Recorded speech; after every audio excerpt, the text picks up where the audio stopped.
ಎಲ್ಲ ನಮ್ಮ ಸೌಜನ್ಯ ಪರ ಹೋರಾಟಗಾರ ನಮಸ್ತೆ. ನನ್ನ ಹೆಸರು ಜಯಂತ್ ಟಿ.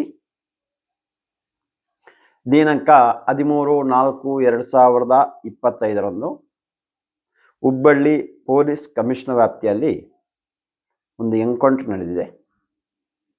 5 ವರ್ಷದ ಹೆಣ್ಣು ಮಗಳನ್ನು ಅತ್ಯಾಚಾರ ಮಾಡಿ ಕೊಲೆ ಮಾಡಿರುವಂಥ ಕೊಲೆಗಡುಕನನ್ನು ಎನ್ಕೌಂಟರ್ ಮಾಡಿ ಸಾಯಿಸಿರ್ತಾರೆ. ಈ ಒಂದು ಎನ್ಕೌಂಟ್ರಿಗೆ ಸಹಕಾರ ನೀಡಿರುವಂಥ ಅಲ್ಲಿಯ ಪೊಲೀಸ್ ಕಮಿಷನರ್ ಆಗಿರುವ ಶಶಿಕುಮಾರ್ ಸರ್, PSC ಆಗಿರುವಂಥ ಅನ್ನಪೂರ್ಣ ಮೇಡಮ್ ಹಾಗೂ ಇವರೊಂದಿಗೆ ಕೈ ಜೋಡಿಸಿರುವಂಥ ಎಲ್ಲ ಪೊಲೀಸ್ ಸಿಬ್ಬಂದಿಯವರಿಗೂ ಸೌಜನ್ಯ ಹೋರಾಟಗಾರರಿಂದ ಹಾಗೂ ನಮ್ಮ ನೀತಿ ಸಂಘಟನೆಯಿಂದ ಧನ್ಯವಾದಗಳು, ಅಭಿನಂದನೆಗಳು. ಇದರ ಮಧ್ಯೆಯಲ್ಲಿ ಒಂದಿಷ್ಟು ಮಾಧ್ಯಮವರು ಚರ್ಚೆ ಪ್ರಾರಂಭವಾಗಿದೆ, ಚರ್ಚೆ ಮಾಡ್ತಾ ಇದ್ದಾರೆ. ಎನ್ಕೌಂಟರ್ ಮಾಡಬಾರ್ದಿತ್ತು, ಕಾನೂನು ಚೌಕಟ್ಟಲ್ಲಿ ಶಿಕ್ಷೆ ಕೊಡಿಸ್ಬೇಕಿತ್ತು. ಹಂಗ ನಾನು ಕೇಳ್ತಾ ಇರೋದು, ಈ ಒಂದು ಹೇಳೋ ಮಾಧ್ಯಮವರು ಈ ರಾಜ್ಯದಲ್ಲಿ ಇಲ್ವಾ ಅಂತ, ಈ ದೇಶದಲ್ಲಿ ಇಲ್ಲ ಅಂತ ಕಾಣಿಸ್ತಾ ಇದೆ ಅಂತ ಕಾಣಿಸ್ತೆ ಅಲ್ವಾ? ನೀವು ಮೊದಲನೇದಾಗಿ ಒಂದು ವಿಷಯ ಮಾಡಿ, ಈ ಸ್ಟೇಟ್ಮೆಂಟು, ಈ ಹೇಳಿಕೆಯನ್ನು ಹೇಳ್ತಾ ಇರುವವರು ಮತ್ತಿನ್ನು ಅಲ್ಲಿ ಈಗ ಮಾನವ ಹಕ್ಕು, ಆ ಹಕ್ಕು, ಈ ಹಕ್ಕು ಅಂತೆಲ್ಲ ಹೋಗ್ತಾ ಇರ್ತಾರಲ್ಲ, ಸ್ಟೇಟ್ಮೆಂಟ್ ತಗೊಳ್ತಾ ಇರೋದು. ಪಾಪ PSC ಅವರಿಗೆ ಚಿತ್ರಹಿಂಸೆ ಕೊಡ್ತಾರೆ ನೀವು ಹೋಗಿ, ಒಂದಲ್ಲ ಒಂದು ರೀತಿಯಲ್ಲಿ. ಅದಕ್ಕೆ ನೀವು ಯಾರು ಕಮ್ಮಿ ಇರಲ್ಲ. ದೊಡ್ಡವರಿಗೆ ಯಾವುದೇ ವಿಷಯಕ್ಕೂ ಅವರ ಸುದ್ದಿಗೆ ಹೋಗಲ್ಲ, ಬಡವರ ಸುದ್ದಿ ಹೋಗ್ತೀರಾ ಅಲ್ವಾ?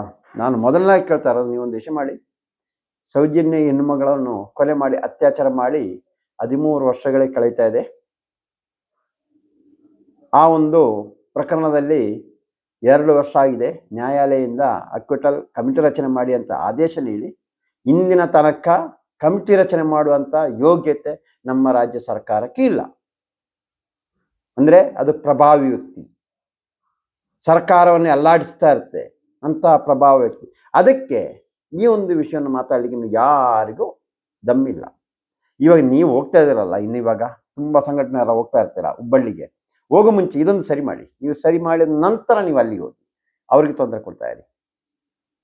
ಮತ್ತೆ ಮಾಧ್ಯಮದಲ್ಲೆಲ್ಲ ಸುದ್ದಿ ಮಾಡ್ತಾ ಇರುವ ಕೆಲವೊಂದು, ಎಲ್ಲರಲ್ಲ, ಕೆಲವೊಂದು ಮಾಧ್ಯಮವ್ರಿಗೆ ಕೇಳ್ತಾ ಇರೋದು, ಏನು ಈ 5 ವರ್ಷದ ಹೆಣ್ಣು ಮಗಳನ್ನು ಅತ್ಯಾಚಾರ ಮಾಡಿ ಕೊಲೆ ಮಾಡ್ರಿ ಅಂತ ಹೇಳ್ತೀವಲ್ಲ, ಅದು ನಿಮ್ಮ ಮಗಳಾದರೆ ನಿಮ್ಮ ಮನಸ್ಸಿಗೆ ಯಾವ ರೀತಿಯಲ್ಲಿ ಆಗ್ತಾ ಇತ್ತು, ಯಾವ ರೀತಿಯಲ್ಲಿ ನೋವಾಗ್ತಾ ಇತ್ತು?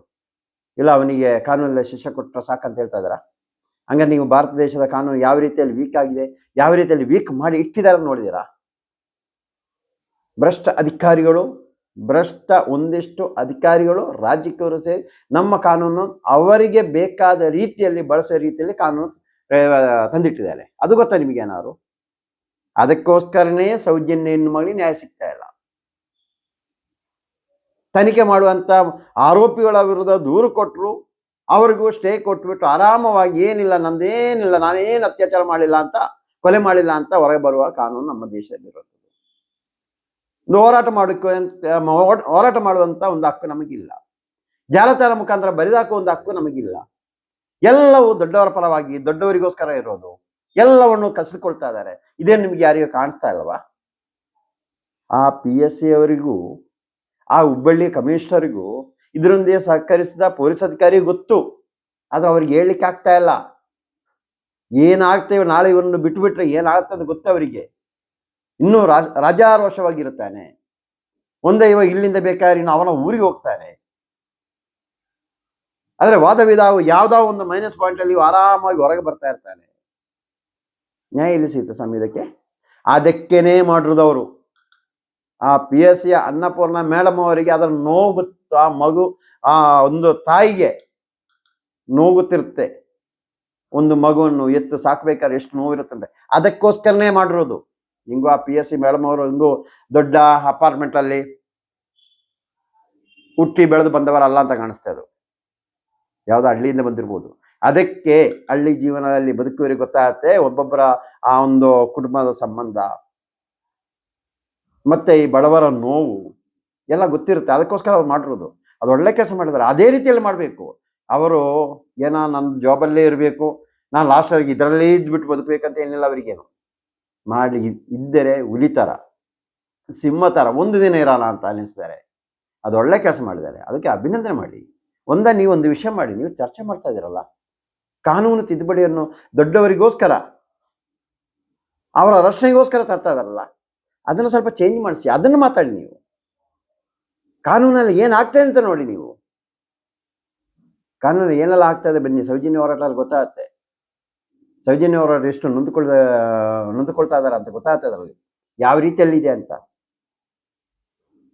ಮಾತಾಡೋ ಸ್ವಾತಂತ್ರ್ಯ ಇಲ್ಲ ಸ್ವಾಮಿ, ಮಾತಾಡೋ ಸ್ವಾತಂತ್ರ್ಯ, ಸಭಾ ಕಾರ್ಯಕ್ರಮ ನಡೆಸೋ ಸ್ವಾತಂತ್ರ್ಯ ಇಲ್ಲ. ಆಲೋಚನೆ ಮಾಡಿ.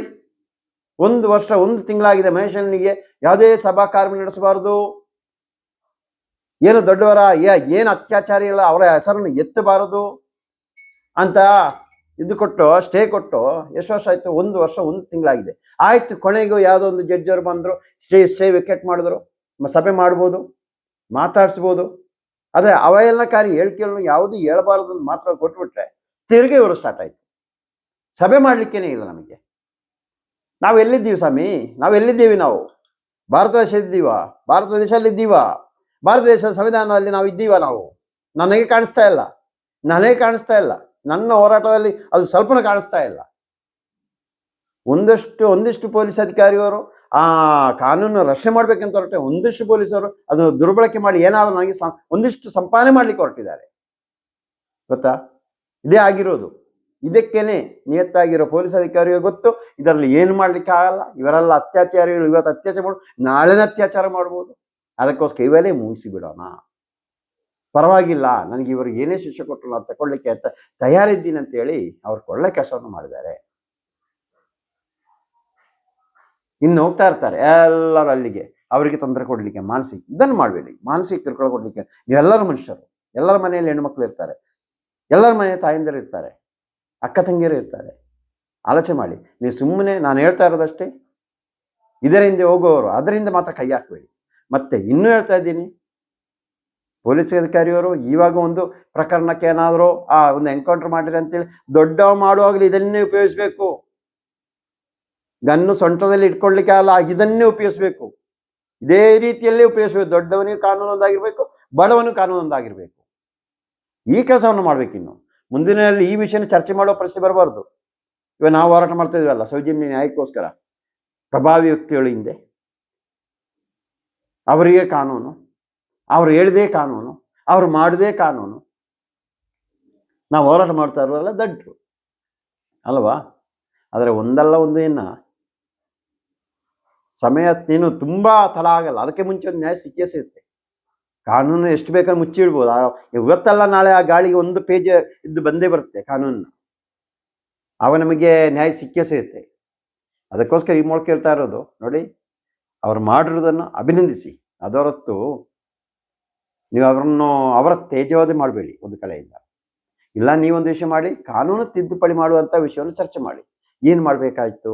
ಒಂದು 3 ತಿಂಗಳು ಇಲ್ಲ 2 ತಿಂಗಳು, 2 ತಿಂಗಳೊಳಗೆ ತನಿಖೆ ನಡೆಸಬೇಕು. ಯಾರು ಏನಂತೇಳಿ ಕಾನೂನು ಚೌಕಟ್ಟಲ್ಲಿ ಶಿಕ್ಷೆ ಆಗಬೇಕು. ಇವರಿಗೆ ಗೆಲ್ಲು ಶಿಕ್ಷೆ ಆಗಬೇಕು 3 ತಿಂಗಳೊಳಗೆ. ಆ ನಂತರವಾಗಿ ರಾಷ್ಟ್ರಪತಿಯಲ್ಲಿ ಕೇಳೋದು, ಇನ್ನೊಬ್ಬರ ಕೇಳೋದು, ಇದು ಆಗಬಾರದು. ಮರಣದಂಡ ಅಂದರೆ ಮರಣದಂಡ ಆಗಲೇಬೇಕು ಅಂತ ಕಾನೂನು ತರಿಸಿ ನೀವು. ಆವಾಗ ಇದೆಲ್ಲ ಸರಿಯಾಗುತ್ತೆ, ಇಲ್ಲ ಯಾವುದೂ ಸರಿಯಾಗಲ್ಲ. ಅದಕ್ಕೋಸ್ಕರ ಕರ್ನಾಟಕ ರಾಜ್ಯ ಜನತೆ ಹೇಳ್ತೀವಿ, ನೋಡಿ, ನೀವು ಎಲ್ಲ ಒಳ್ಳೆ ಕೆಲಸ ಮಾಡಿದರೆ, ಒಳ್ಳೆ ಕೆಲಸ ಮಾಡಿದ್ರೆ ಅಂತ ಹೇಳೋದಲ್ಲ, ಅವರ ಸಹಕಾರಕ್ಕೆ ನಿಲ್ಲಬೇಕು. ಅವರಿಗೆ ತೊಂದರೆ ಆಗಬಾರ್ದು, ಅವರ ವಿರುದ್ಧ ಮಾತಾಡಬಾರ್ದು. ಅವರ ವಿರುದ್ಧ ಮಾತಾಡಿದ್ರೆ ಅವರಿಗೆ ಮಾತಾಡಲಿಕ್ಕೆ ಎದ್ದು ನಿಲ್ಲಿ. ನೀವು ಎದ್ದು ನಿಂತು ಮಾತಾಡಿ. ನೀವು ಯಾರಾದ ಕೂತು ಕಮೆಂಟ್ಗಳನ್ನು ಬರೆಯೋದು ಮಾತ್ರ ಅಲ್ಲ, ಎಲ್ಲರಿಗೂ ಮಾತಾಡುವ ಹಕ್ಕಿದೆ. ಆ ಮಾತಾಡುವ ಹಕ್ಕನ್ನು ನೀವು ಆ ಜನ ಮುಂದೆ ತೋರಿಸಿ. ತಮ್ಮ ಆಕ್ರೋಶ ಏನಿದೆ, ಆ ನೋವಿದೆ, ಅದನ್ನು ಜನಗೆ ಅವರಿಗೆ ತೋರಿಸಿ, ಉಳಿದವರಿಗೂ ಅಂಥ ಕೆಲಸವನ್ನು ಮಾಡಿ ಅಂತ ಈ ಮೂಲಕ ನಮ್ಮ ಕರ್ನಾಟಕ ರಾಜ್ಯ ಜನತೆ ಹೇಳ್ತಾ ಇದ್ದೀವಿ. ಉಳಿದ ಆ ಸಂಘ ಈ ಸಂಘ ಅಂತೇಳಿ ನೀವು ಅವರಿಗೆ ಹೋಗಿ ಕಿರುಕುಳ ಕೊಡೋದ ಮುಂಚೆ ಸೌಜನ್ಯ ಅಂತ ಸಾವಿರಾರು ಹೆಣ್ಣುಮಕ್ಕಳನ್ನು ಸಾಯಿಸಿದ್ದಾರೆ. ಅದನ್ನೆಲ್ಲ ತನಿಖೆ ನಡೆಸಿ ಕ್ಲಿಯರ್ ಮಾಡಿ. ಅದು ಅಲ್ಲ, ಹೋಗೋದಾದರೆ ಅದಕ್ಕೆ ಹೋಗೋ ಮುಂಚೆನೇ ನಿಮ್ಮ ಟೇಬಲಲ್ಲಿ ನೀವು ಕೂತಿರೋ ಜಾಗದಲ್ಲಿ ಎಷ್ಟು ಪ್ರಕರಣಗಳು ಪೆಂಡಿಂಗ್ ಇದೆ ಅಂತ ಆಲೋಚನೆ ಮಾಡಿ. ಆ ಪೆಂಡಿಂಗ್ ಇರುವ ಪ್ರಕರಣವನ್ನು ಸರಿಪಡಿಸಿ. ನನ್ನ ಅನುಭವ ನಾನು ಹೇಳ್ತಾ ಇದ್ದೀನಿ. ಬೆಳ್ತಂಗಡಿ ತಾಲೂಕು ಚಾರ್ಮಾಡಿ ಗ್ರಾಮ. ಚಾರ್ಮಾಡಿ ಗ್ರಾಮದಲ್ಲಿ 2012ರಲ್ಲಿ ಜನವರಿ 21ನೇ ತಾರೀಕು ನನ್ನ ಗ್ರಾಮದವರೇ, ನನ್ನ ಸಂಬಂಧಿಕರೇ ಸಂತೋಷನ್ನು ಬಸ್ ಅಡಿಗೆ ತಳ್ಳಾಕಿಬಿಟ್ಟು ಕೊಲೆ ಮಾಡಿದ್ದಾರೆ. ಧರ್ಮಸ್ಥಳ ಡಿಪ್ಪೋದ ಸರ್ಕಾರಿ ಬಸ್ಸು. ಪಾಪ ಕಾಂತರಾಜ್ ಡ್ರೈವರು. ಆ ತಳ್ಳಾಕಿಬಿಟ್ಟು ಕೊಲೆ ಮಾಡಿದ ನಂತರ ಇದು ಅಪಘಾತ ಅಂತ ಮಾಡಿದ್ದಾರೆ. ಯಾರೋ ಅಂದಿನ ಯೋಗೇಶ್, ಸೌಜನ್ಯ ಪ್ರಕರಣದ ಸಬ್ ಇನ್ಸ್ಪೆಕ್ಟರ್ ಅವರು ಭಾಸ್ಕರ್ ರೈ 50,000 ದುಡ್ಡು ಇಸ್ಕೊಂಡಿದ್ದಾರೆ ಮುಚ್ಚಾಕ್ಲಿಕ್ಕೋಸ್ಕರ.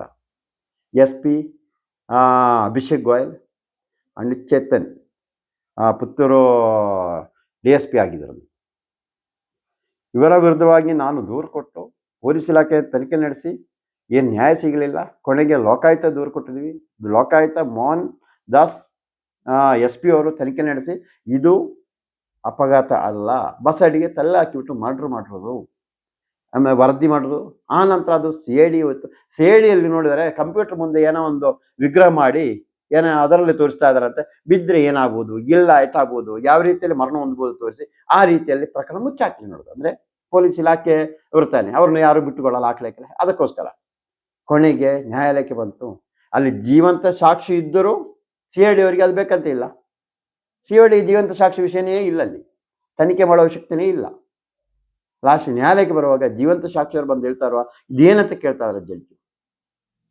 ಲಾಸ್ಟ್ ಇವಾಗ ನ್ಯಾಯಾಲಯ ಅದು ತನಿಖೆ ನಡೀತಾ ಇದೆ. ಎಷ್ಟು 13 ವರ್ಷ ಆಗ್ತಾ ಇದೆ. ಸ್ವಾಮಿ ಯಾರು ಸ್ವಾಮಿ ನಂಬೋದು ಕಾನೂನನ್ನು? ಇಷ್ಟು ಟೈಮ್ ಬೇಕಾ? ತುಂಬ ಜನ ಕೇಳ್ತಾ ಇದ್ರು ಏನಾಗಿದೆ, ಅದು ಏನು ಮಾಡಿದ್ದೀರಾ ಅಂತ. ಈ ರೀತಿಯ ನ್ಯಾಯಾಲಯದಲ್ಲಿ ಇವರು ನಾವೇನು ಹೇಳೋಣ? ನಾನಾ ಪ್ರಕರಣಕ್ಕೆ ಹೋಗಲು ಯಾರಿಂದಲೂ ನನ್ನ ಪ್ರಶ್ನೆ ಮಾಡುವವರಿಗೆ ಈ ಮೂಲಕ ನಾನು ಹೇಳ್ತಾ ಇದ್ದೀನಿ, ನಾನು ಯಾರಿಂದ 1 ರೂಪಾಯಿ ಇಸ್ಕೊಂಡು ನಾನು ಕೆಲಸ ಮಾಡಿದವಲ್ಲ. ಒಂದು ಜೆರಾಕ್ಸಿಗೆ ಸಮೇತ ನಾನು 1 ರೂಪಾಯಿ ಇಸ್ಕೊಂಡು ಅವರ ಮನೆಯವರಿಂದಲೂ ಇಸ್ಕೊಂಡಿಲ್ಲ ಇಂದಿನ ತನಕ. ಅದರ ಪ್ರಕರಣ ನ್ಯಾಯಾಲಯ ಇದೆ. ಪಾಪ ಕಾಂತರಾಜ್ ಡ್ರೈವರು 13 ವರ್ಷದಿಂದ ನ್ಯಾಯಾಲಯಕ್ಕೆ ಓಡಾಡ್ತಾ ಇದ್ದಾರೆ. ಇದು ಇತ್ಯರ್ಥ ಆಗ್ತಾ ಇಲ್ಲ. ಇದಕ್ಕೇನೆ ನೊಂದು ಈ ಥರ ಆಗ್ತಾ ಇರೋದು. ಇದಕ್ಕೆ ಕಾನೂನು ತಿದ್ದುಪಡಿ ಮಾಡಿ. ನೀವು ಕಾನೂನು ತಿದ್ದುಪಡಿ ಮಾಡಿ ಇಂಥದ್ದಂಥ ಪ್ರಕರಣಗಳು ಬೇಗ ಇತ್ಯರ್ಥ ಮಾಡೋ ಕೆಲಸವನ್ನು ಮಾಡಿ. ಆ ಪ್ರಕರಣ ಮುಗಿಯದೆ ಏನು ಡ್ರೈವರ್ಗೆ ಏನಾದ್ರು ಸರ್ಕಾರ ಸವಲತ್ತು ಅದು ಬರಲ್ಲ, ಅವರ ಮನೆಯವರಿಗೆ ಬರಬೇಕಾ ಅದು ಬರಲ್ಲ. ಆ ಸಂತೋಷ ತಂದೆ ತಾಯಿಯವರು ಇವತ್ತು ನ್ಯಾಯ ಸಿಗ್ಬೋದು ಅಂತೇಳಿ ಅವರೂ ಮರಣ ಹೊಂದಿದ್ದಾರೆ. 1 ವರ್ಷ ಆಗಿದೆ. ಸಾಕ್ಷಿ ಇವಾಗ 2 ಜನ ಡೆತ್ ಆಗಿದ್ದಾರೆ. ಇನ್ನೇನು ಮಾಡ್ಬೇಕು ಸ್ವಾಮಿ ಹೇಳಿ? ಇನ್ನೇನು ಮಾಡ್ಬೇಕು ಹೇಳಿ? ಇದರಿಂದ ಜನರು ನೊಂದುಕೊಂಡಿದ್ದಾರೆ. ಇದರಿಂದಾಗಿ ಈ ರೀತಿ ಎನ್ಕೌಂಟರ್ಗಳು ಆಗ್ತಾ ಇದೆ. ಅದರಿಂದ ಈ ಒಂದು ಹುಬ್ಬಳ್ಳಿ ಪೊಲೀಸ್ ಅಧಿಕಾರಿಯವರನ್ನು ಅವರಿಗೆ ಎಲ್ಲರೂ ಸಹಕಾರಕ್ಕೆ ನಿಲ್ಲಿ ಅಂತ ಈ ಮೂಲಕ ನಮ್ಮ ಸೌಜನ್ಯ ಪರ ಹೋರಾಟಗಾರರು ಎಲ್ಲರಲ್ಲೂ ಕೇಳ್ಕೊಳ್ತಾ ಇದ್ದೀವಿ.